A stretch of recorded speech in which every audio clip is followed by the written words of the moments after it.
Alright, I keep hearing about this game that takes a long time to beat. Let's see. 9,600 hours. I don't know about that. That just seems too long. I got better things to do.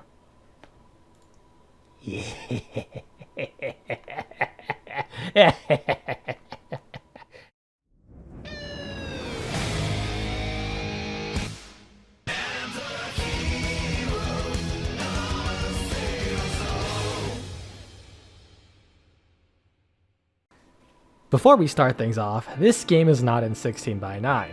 I don't really like letterboxing, and I'm really bad at graphics design, so here's just Elden Ring footage. Enjoy not seeing the cool shit happening. The idle game genre is a strange monster. At the end of the day, it's just a quick hit of dopamine from seeing progress by doing absolutely nothing. How you get that dopamine often doesn't matter, so many of the games are just flashy presentation and quick scalability. In many of these idle games I've played, they've always felt they lacked something. Their loop just gets boring, and I find myself sticking with these things for at most a few weeks to a month. They all lacked this kind of substance. And that's why NGU Idle, which is short for Numbers Go Up Idle, is a truly phenomenal idle game. It has that je ne sais quoi, and a level of depth that I feel has been lacking in my experiences with idle games, as someone who isn't exactly a deep connoisseur of these fine arts.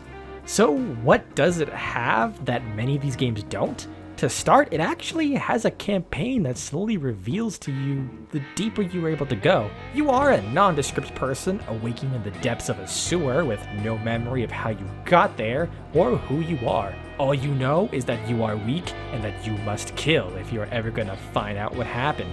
Along the way, you will encounter characters who are familiar with you that catch you up on the interdimensional conspiracy that resulted from the betrayal of a partner, all while you're going through treacherous locales like a cave full of non-sentient but still entirely murderous cheese, literally flying through the sky for no reason, and a universe where everything is just poorly drawn, more so than usual. As you can see, the art in this game is lovingly rendered.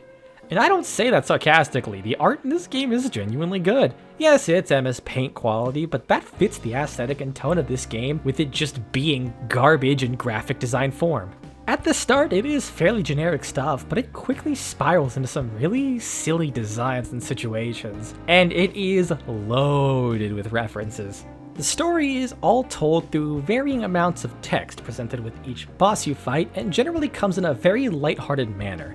This game puts jokes above all other aspects of the writing and art, so the story is largely an incoherent mess of constantly changing plot points and excuses to suddenly shift 180 degrees. It's a good thing the humor is fucking garbage, written by a 5-year-old, but it's also a good thing that my sense of humor is also garbage and hasn't evolved since I was 5. I'm talking toilet humor, terrible puns, and jokes you can see coming a mile away. The mad lad who made this game 4G even went so far as to make nearly every instance of the number 69 say LOL next to it. There's even an achievement for wearing a full set of level 69 LOL armor.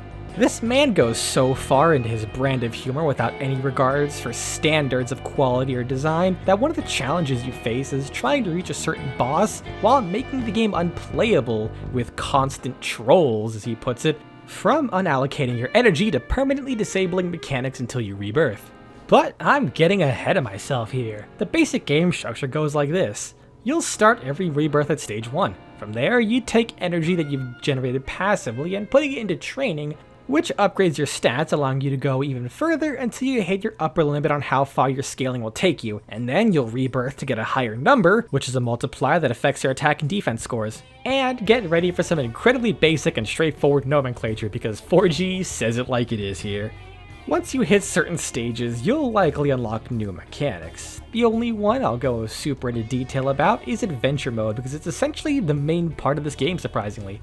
Adventure Mode allows you to fight adventure versions of enemies from the boss fight mode. This is important because enemies here will drop gear that not only boost your completely separate Adventure Mode stats, but these stats carry over to the boss fight mode and can come with item bonuses that also help boost your stats further.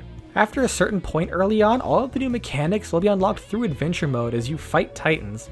These guys are boss fights that, after the first two, will all come with completely unique mechanics for unlocking them and fighting them. The first two do have actual moves you have to take into account, but it's more or less just a stat wall you have to get over. The puzzles to unlock them can actually be quite interesting, surprisingly. They aren't super hard for the most part, and you can figure it out on your own pretty easily. Some mechanics include having to pay attention to enemy art or story text for letters scattered through the campaign, which gives you a word that you have to type in the boss screen in order to summon the boss. 4G basically makes you pay attention to enemies throughout the entire story just to get you to type the word farts.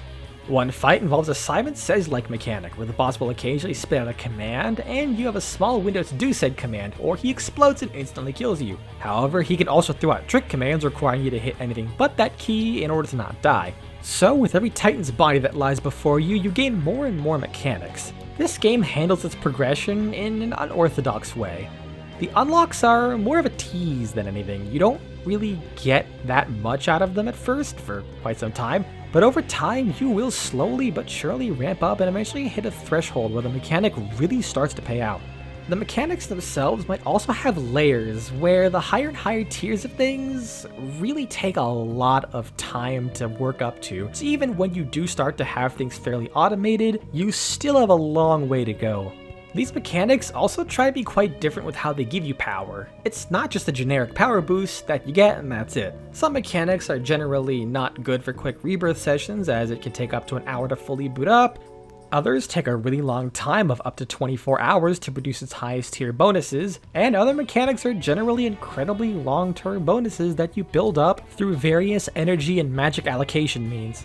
Looking at this list of everything I have, it does seem like it's an awful lot to keep track of. And admittedly it is at first, too. This game is one of the more active idle games where the start more so encourages you to do a number of quick rebirths with only an hour or so apart to build up your stats, do challenges, and so on. But as you go and you gain more mechanics and it requires higher and higher stats to reach the next series of progressions, your rebirth times will slow down more and more until you reach a cycle of setting everything up and coming back tomorrow. Believe me when I say it takes a long time to get to that point though. You could be playing this game for months on end before you reach this point, but once you do, that feeling of, oh shit, I'm done fiddling with this mechanic, it never gets old. The progression itself is also incredibly spread out. You'll unlock only 2/3 of the mechanics by the time you finish the first of 3 difficulties. You'll also only see 1/3 of the story as it cuts off after a twist, leaving you with nameless bosses to kill until you reach the final one, which lets you move on to the next difficulty, which, like other mechanics, shouldn't be done immediately as it's not a linear jump. New difficulties keep your stats, but multiply the power required for everything you have by a huge amount, meaning that the same amount of energy to completely max out one mechanic will barely count for a fraction of that mechanic. But in exchange, you can get some really powerful bonuses that are separate from and stack on top of the previous difficulties bonuses. By this point, the game will also become noticeably slower. I first entered the second difficulty almost a year ago, and while I'm getting close to the end, I'm not sure how much longer I have until I can start the third and final difficulty. It might sound crazy that it'd take this long, but remember that at this point, this game became such a passive part of my life, and the progression is slow to the point that I used to just check in once a day anyways, and if I forget for like a week or two, by that point it's just not like I'm losing too much in the grand scheme of things. And it's worth noting that there is also a cash op in this game, because it is free and giving money to this lad is nice. It might seem egregious at first with pretty obvious quality of life design decisions like special reminders when a mechanic is ready to be claimed, but you can also earn everything at a decent enough pace. The cash op itself basically becomes its own mechanic to grind. I've reached at the point where I actually get a decent amount of premium currency, aptly named arbitrary points, at a solid enough rate that I'm making purchases that I haven't gotten yet once every couple weeks. Of course, I have been playing for a year and a half. Also, there's literally nothing stopping you from just cheating. You won't get banned or anything. Hell, even the dev acknowledges in the game itself that there's nothing really stopping you from cheating your stats. And that's also another thing that I love about this game. The attention to detail is surprisingly high despite what the game looks like. There's an insane amount of detailed information on formulas and such if players want to see how things really work, and there's unique writing on tooltips for just about everything. Buying one maxed out upgrade can have a different tooltip from the same warning on another upgrade. My favorite is the damage callouts in adventure mode, which still haven't stopped changing. Once you reach a certain damage threshold, it changes the description of how you're attacking the enemy. One moment you're brutally massacring the enemy, next month you're now disassembling them into a 500-piece Lego kit, and here I am now, years later, where I boop them on the nose for 2.2 sextillion damage. One unique aspect of this game is that, unlike other idle games that I've played, it can actually end. Instead of just making mechanics have the potential to go on forever with numbers infinitely ascending until you get bored, this game actually just stops?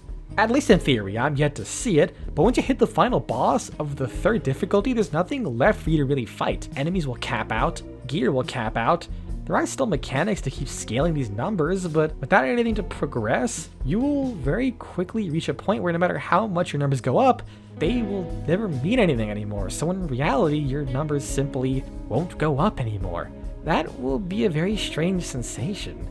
To see this game, this routine even, that I've taken part of for almost 2 years and likely 2 more for the last difficulty just end. I started my degree with NGU. I just got my medical license playing NGU. I'll likely even have a higher degree playing NGU. Who knows, I might even be close to starting a family playing NGU, when all of a sudden the looming fear I have finally comes to pass, and a part of my life just ceases and... Oh fuck, there's a sequel to this game, hell yeah!